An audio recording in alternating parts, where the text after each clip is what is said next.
ایک دور گاؤں کے کنارے پہاڑوں اور گھنے درختوں سے گھرے ایک پرانے راستے پہ ایک سادہ دل انسان فراز روزانہ کی طرح بازار جا رہا تھا۔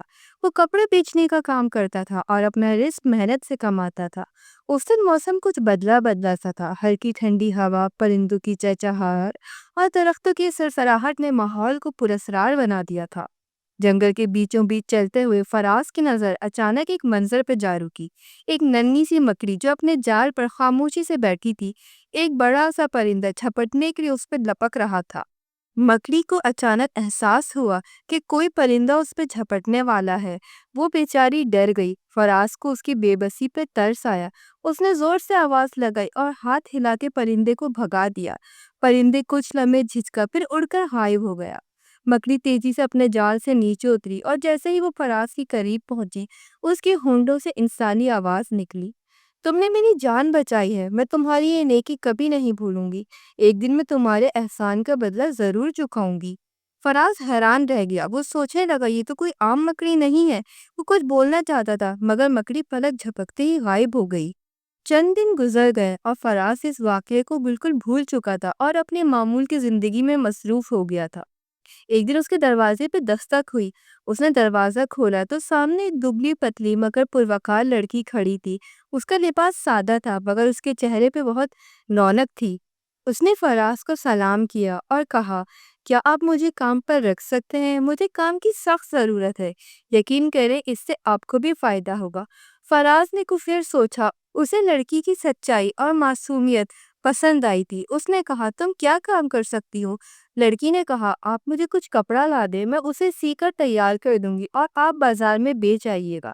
لیکن میری ایک شرط ہے، میں جب بھی کام کروں کمرے میں آپ مجھے ہرگز نہیں دیکھیں گے۔ فراز نے وعدہ کیا کہ وہ اس شرط کا احترام کرے گا اور پھر وہ بازار چلا گیا اور کچھ کپڑا خرید کر لایا اور لڑکی کو دے دیا۔ لڑکی نے کپڑے لیے، کمرے کا دروازہ بند کیا اور اندر چلی گئی۔ شام کے دروازہ کھلا تو لڑکی نے بہت سے خوبصورت کپڑے فراز کے ہاتھ میں تھما دیے۔ فراز حیرت زدہ رہ گیا کہ تم نے اتنے کم وقت میں کیسے تیار کر دیے؟ لڑکی نے مسکرا کر کہا، جی میں کام تیزی سے کر سکتی ہوں۔ فراز وہ کپڑے لے کر بازار گیا اور دیکھتے ہی دیکھتے سب بک گئے۔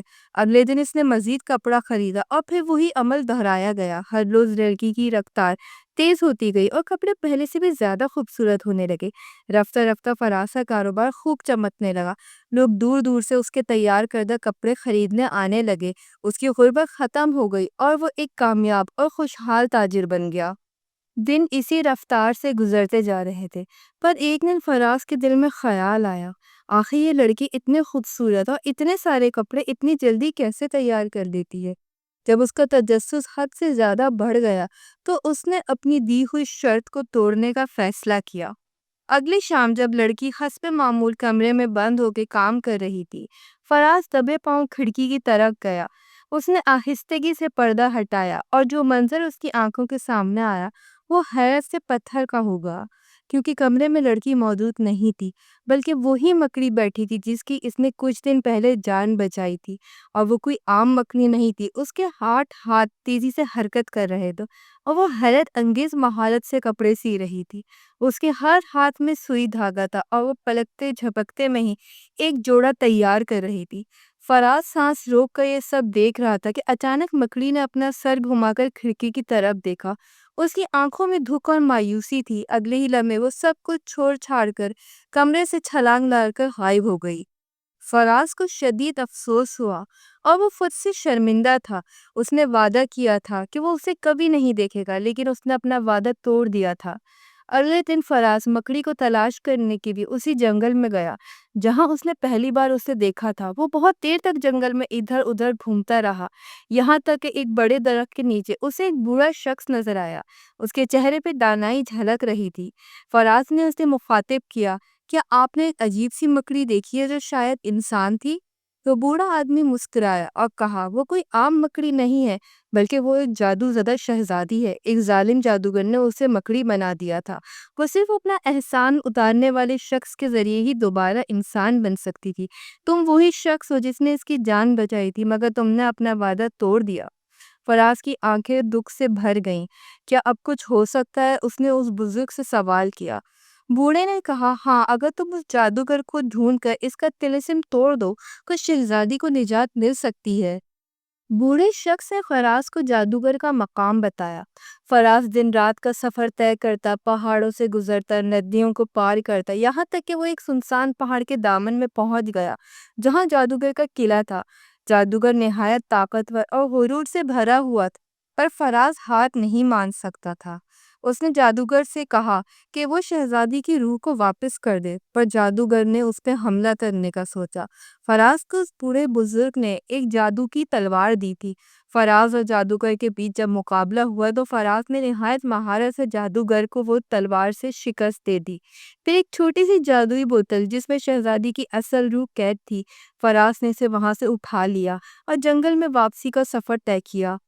جنگل میں پہنچ کر جیسے ہی فراز نے وہ بوتل کھولی، ایک روشنی پھوٹی، ایک دھماکہ ہوا اور پھر ایک خوبصورت شہزادی زمین پہ کھڑی تھی۔ وہی نرمی، وہی مسکراہٹ، وہی لڑکی جو اس کے گھر آئی تھی۔ اس نے کہا، فراز، تم نے میری جان بچائی، بلکہ مجھے اصل زندگی بھی واپس دے دی ہے۔ فراز نے شرمندگی سے کہا، تم مجھے معاف کر دینا، میں نے اپنا وعدہ توڑ دیا تھا۔ شہزادی نے مسکرا کر کہا، کبھی کبھی انسان غلطی کر بیٹھتا ہے، مگر جو اپنی غلطی پر نادم ہوتا ہے اور جسے اپنی غلطی کا احساس ہوتا ہے، دراصل وہی اصل انسان ہوتا ہے۔ اور تم نے اپنی غلطی کو سدھارنے کے لیے بھرپور کوشش کی۔ کچھ ہی دنوں بعد شہزادی اور فراز کی آپس میں شادی ہو گئی۔ دونوں نے ایک دوسرے کا ساتھ نبھایا اور فراز نے اپنا کاروبار مزید پھیلایا، مگر اب وہ صرف خود کے لیے نہیں بلکہ دوسروں کے لیے، غریبوں کے لیے، ضرورت مندوں کے لیے اور بھٹکی ہوئی جانوں کے لیے بھی کام کرتا تھا۔ اور یوں ان دونوں کی زندگی ہنسی خوشی گزرنے لگی۔